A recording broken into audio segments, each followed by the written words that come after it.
A continuación, Poder Ciudadano.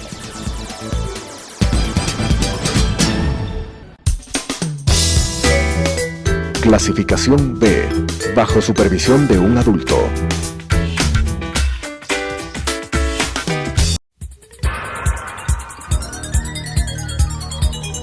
Las opiniones vertidas en este espacio por la producción y dirección del programa son de exclusiva responsabilidad de sus autores y de quienes intervienen en ellos.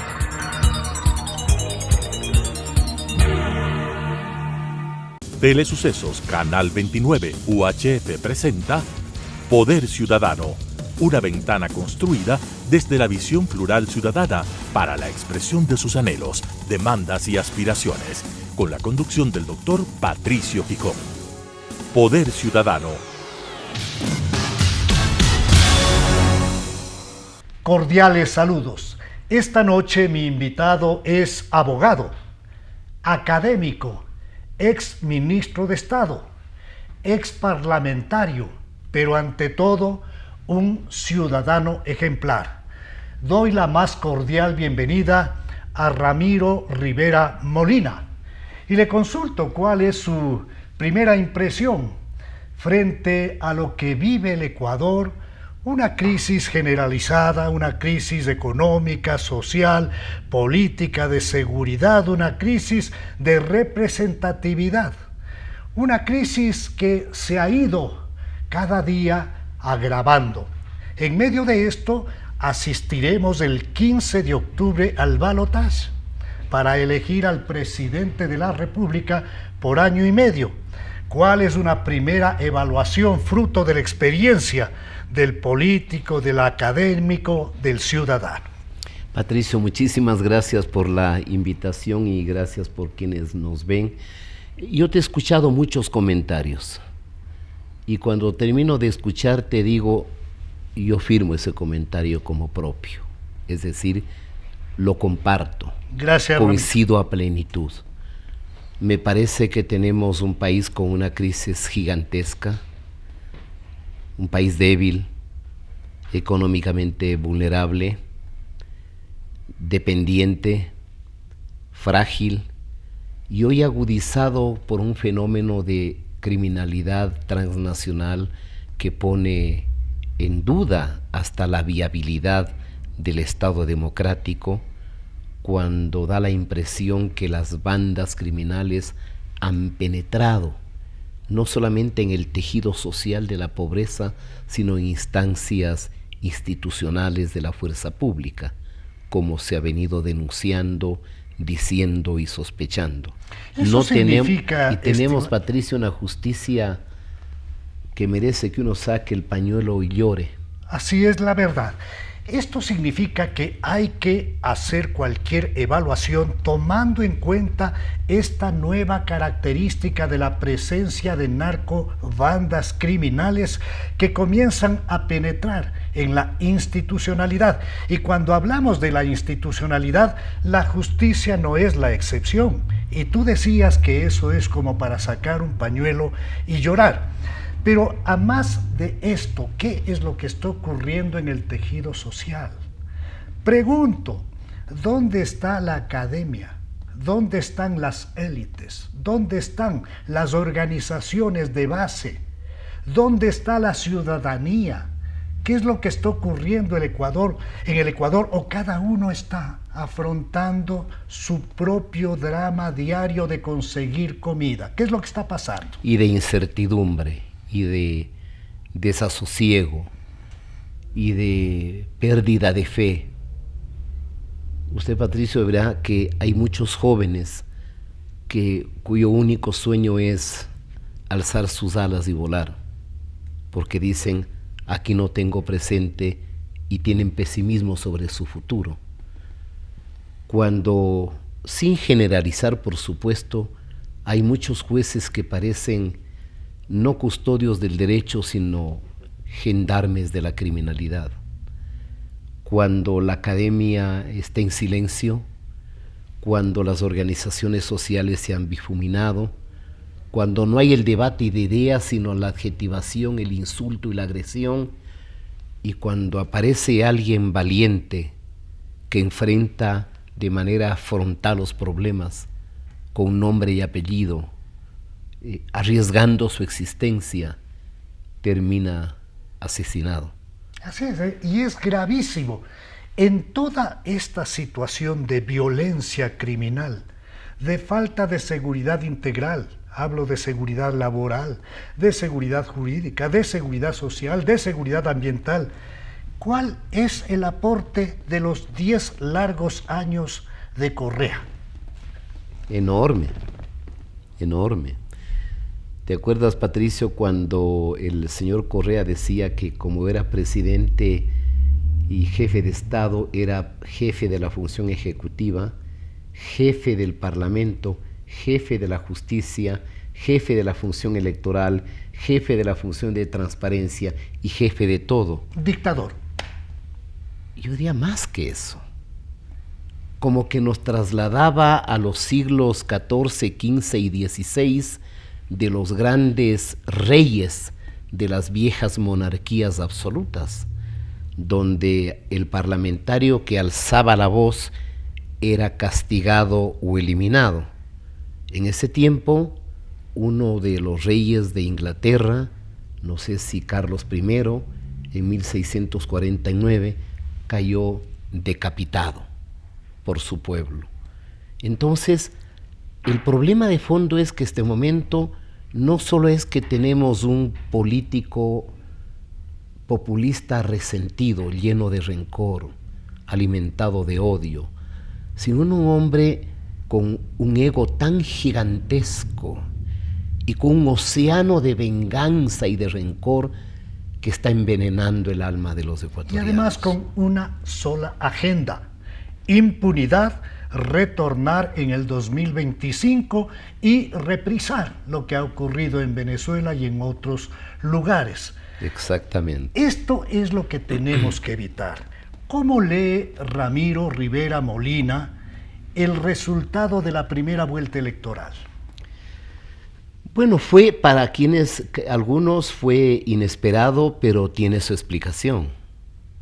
Probablemente el elector ecuatoriano y fundamentalmente los jóvenes están cansados de la política del confrontamiento, de la política vista como un combate de insultos, de agravios.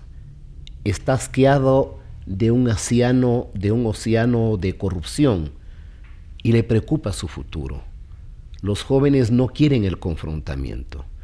Y en el caso del joven Daniel Noboa, me parece que también tiene un activo, que es la historia de su padre empresario, que durante 20 años tuvo 5 campañas. ¿Cómo no? Estuvo muy cerca de él, probablemente desde Al parecer niño. ganó en una de aquellas. Eso sostiene.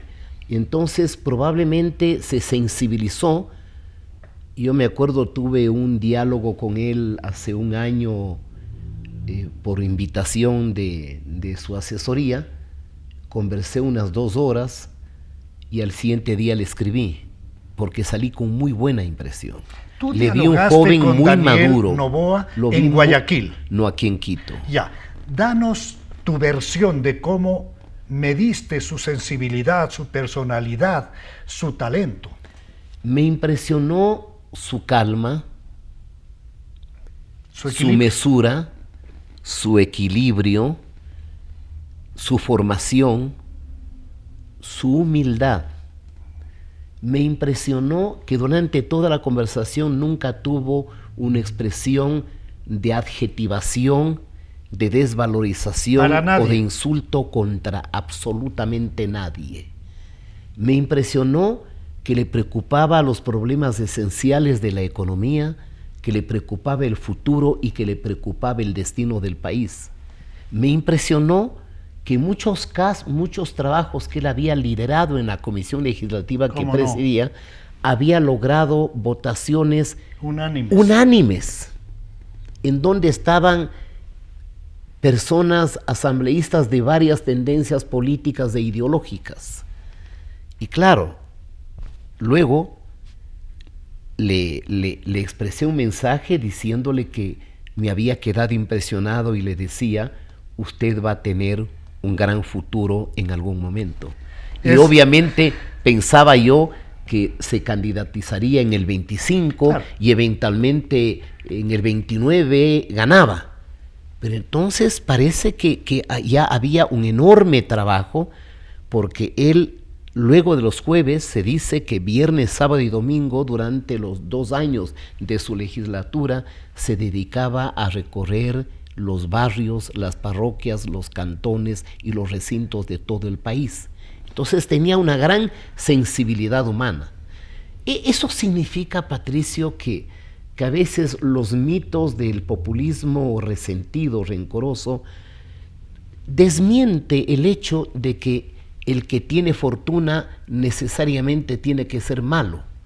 Y entonces durante una década nos enseñaron el catecismo de odiar al que tiene por el delito de haber tenido éxito y de elogiar y de aplaudir a quien había acumulado riqueza de manera ilícita. O sea, muy grave. Lo pusieron al revés los valores. Exacto. No. Una especie de inversión de los valores que se supone deben inspirar la existencia humana. Ahora bien, Ramiro, tenemos un panorama complejo. Tenemos una institucionalidad absolutamente patoja y además tomada en buena parte por el correísmo. Me refiero al Consejo de Participación Ciudadana y Control Social, que ojalá su presidente sea destituido por la Corte Constitucional por haber hecho precisamente todos los deberes para que apliquen la ley y lo destituyan.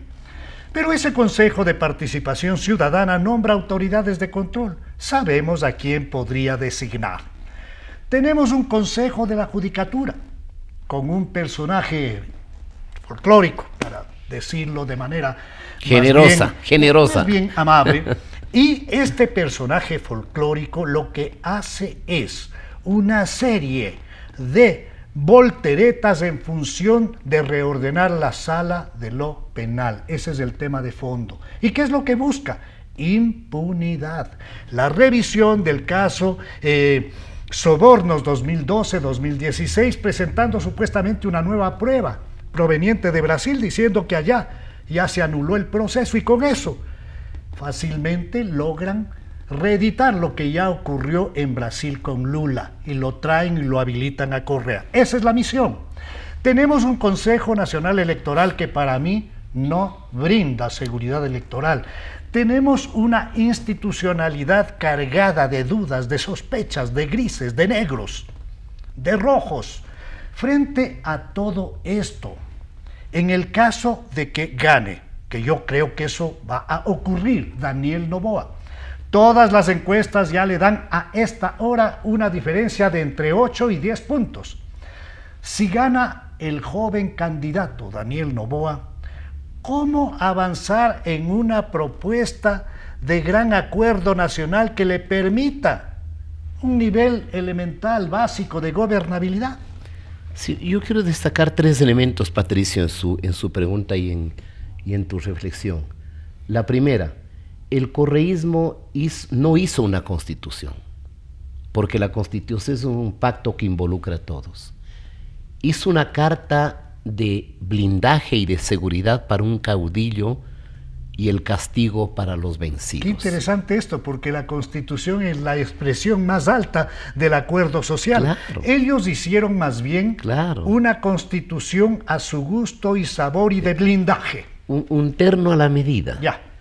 Porque el pensamiento de Rousseau, el pensamiento de Montesquieu, el pensamiento de John Locke, el pensamiento de los padres de la Constitución no está ahí.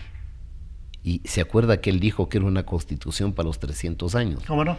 Pero ahora dice que quiere otra constituyente, porque quiere cambiar para que el legislador pueda ser ministro y después de ministro regresar a ser legislador. Porque el señor Correa, con todo el respeto, yo no sé qué aprendió en la Universidad de Estados Unidos ni qué aprendió en la Lovaina. Porque para creer que pasó por ahí, debería verse pues algo que escribió, y eso no aparece por ninguna parte. Escribió un librito sobre la banana república o la república del banano, que lo leí y lo tengo en algún rincón diríamos, del bestiario, porque para mí es Pero un nivel ¿cómo intelectual sacar muy del bajo. empantanamiento? Ese es un elemento. Ujú. El segundo elemento, mi querido Patricio, es que la filosofía que está detrás del correísmo y también detrás de la señora Luisa González es la teoría de la hegemonía, que proviene de un famoso comunista italiano, Antonio Gramsci. Y la hegemonía no significa sino que usted utilice los mecanismos de la institucionalidad para tomarse el Estado, volver el Estado a su servicio, aniquilar al adversario y permanecer independientemente del tiempo por perpetuidad en el Estado. Chávez, Maduro, los Castro. Chávez y Maduro 28 años. Los Castro. Los Ortega. Castro 60 años. Ortega y su distinguida señora, entre comillas, ya van por la quinta elección. ¿Cómo no? Por, Sí, dictaduras perpetuas. por lo corto del espacio, por favor, avancemos a una visión de cómo desbloquear, de cómo permitirle cierta gobernabilidad. Bueno, yo también tengo bastante certidumbre de que Daniel Noboa será el futuro presidente y se va a encontrar con un escenario bien difícil y conflictivo. Yo espero que tenga, seguro, la agudeza, ¿no es cierto?, la inteligencia, el sentido de oportunidad para aprovechar primero con un gran esfuerzo de concertación. Y si solo encuentra bloqueos de irracionalidad, de política salvaje y tribal, tendrá que consultar a los ecuatorianos, lo que lamentablemente no lo hizo el presidente Lasso el momento en que debía hacerlo. Y entonces todo el andamiaje del correísmo sigue intacto. Paradójicamente,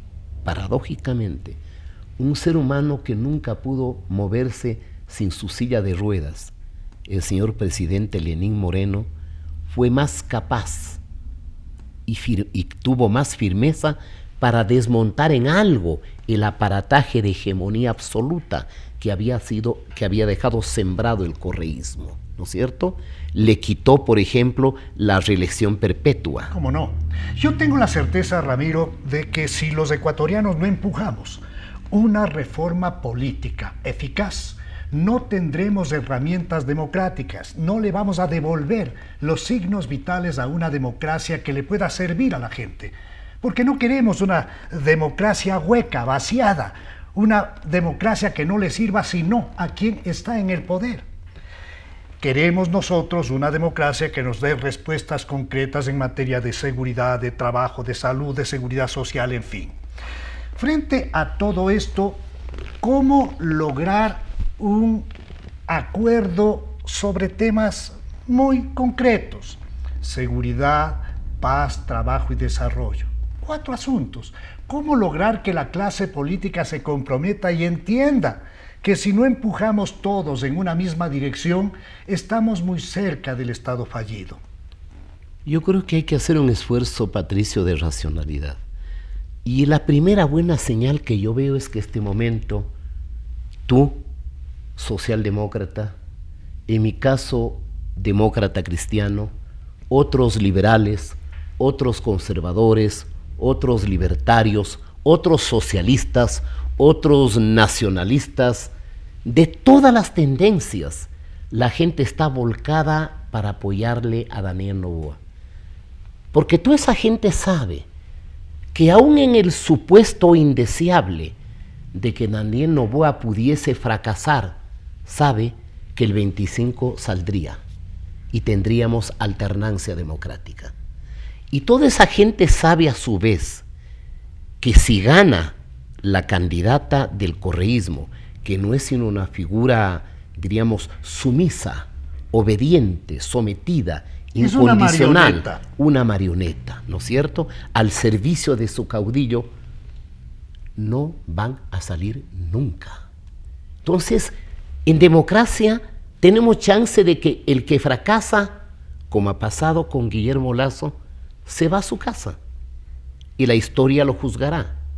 Si Daniel Noboa fracasa, se irá en su casa y el 25 tendremos otro presidente. Sin duda. Además, pero tenemos que trabajar, Patricio, perdón porque te interrumpa. Por favor. Yo creo que tenemos que trabajar todos, arrimar el hombro para que él tenga éxito. Pero por supuesto. Porque algún momento debemos tener conciencia de que el éxito de un presidente y de un gobierno es el éxito del Ecuador. Y que el Ecuador, por la línea que va a ningún lado. Menos mal, Ramiro, que la candidata del correísmo es muy mala candidata.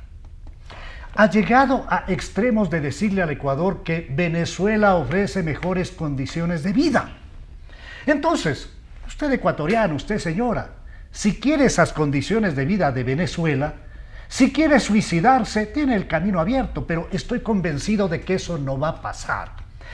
¿Cómo abrir un espacio de comprensión desde la ciudadanía? ¿Cómo ensamblar redes ciudadanas que permitan otro tipo de comunicación viviendo como vivimos en una sociedad líquida, donde la información fluye con una rapidez enorme, en donde incluso ya desaparecen los periódicos escritos en papel, en donde ya la información llega al instante, qué hacer, cómo conectar, cómo mover a esa sociedad civil para que acompañe, no a un gobierno, para que acompañe a la restitución de los principales valores de una democracia eficaz. Yo veo varios cambios ahí, Patricio. Primero, me parece que la dialéctica correísmo-anticorreísmo ya no juega este momento. En parte, en menor grado. Creo que juega o somos república democrática de alternancia, de división de poderes, de respeto, ¿no es cierto? O somos un narcoestado autoritario y absolutista. Me parece que esa es la disyuntiva. Un segundo elemento, la gran mayoría de la juventud, de todos los estratos sociales, creo que está cansado de aquella política del agravio, del insulto o de la política entendida como el Mesías Salvador que bota los desperdicios para que la gente que está con hambre la recoja y la siga sirviendo. Porque para la ideología radical socialista del siglo XXI, la miseria le es rentable. Sin duda. Y usted ha visto las declaraciones de Lula, de AMLO, del señor Petro, del señor Correa, de todos. Dicen, no, el problema es que si los pobres dejan de ser pobres ya no van a votar por nosotros. No tenemos clientes. Exactamente. Se acaba el discurso. Exactamente. Se acaba la ilusión populista. Claro. Entonces, claro, le sirve. Porque el populismo es clientelar, porque el populismo es mesiánico. Y finalmente, la otra parte de la pregunta, todo esto de la revolución digital, diríamos, tiene elementos como toda transformación. Es la única revolución que yo la reconozco. Por supuesto. No, y gran, ¿no? Y hay una enorme mutación, ¿no? ¿Cómo no? Hace 50 años, cuando uno quería recibir la carta de su padre que estaba en otra provincia, había que esperar un mes para que llegue la carta. O el viejo telégrafo, el viejo teléfono, el viejo fax, el beeper. Hoy tenemos una revolución digital extraordinaria, donde, como tú has dicho, es una sociedad líquida, donde todo fluye, donde todo es fugaz, pero también donde todo se esfuma y desaparece. Con invitados de la talla del doctor Ramiro Rivera Molina, a quien agradezco por su comparecencia en esta noche, pues el tiempo corre rápidamente. Le pido a Ramiro que se dirija a los televidentes y nos deje con su mensaje. Muchas gracias, Patricio. Creo que vivimos un momento especial. Lo dice un hombre de 70 años, y que cuando uno dice una opinión, pues dicen este viejo tal y cual. Uno tiene hijos y nietos. Uno está en la última fase de la vida por irse, pero a uno le preocupa los que quedan, los jóvenes, los hijos, los sobrinos, los nietos, que merecen vivir en una patria vivible, de convivencia, de racionalidad, donde el delito sea castigado y no haya impunidad, donde la opinión que discrepe sea respetada. Esa es la disyuntiva a la que nos vamos a enfrentar en esta segunda vuelta. O optamos por una república que pueda superar el fango en el que está metido este momento, o definitivamente nos hundimos en un sistema totalitario parecido al venezolano, al cubano, al nicaragüense, donde reinará el terror, la miseria y el miedo. La experiencia y talento de Ramiro Rivera Molina. Con ustedes nos volvemos a encontrar en la señal de Telesucesos el próximo viernes a las 19:30, el domingo a las 21:30 y luego estaremos en redes sociales. Una buena noche. Las opiniones vertidas en este espacio por la producción y dirección del programa son de exclusiva responsabilidad de sus autores y de quienes intervienen en ellos.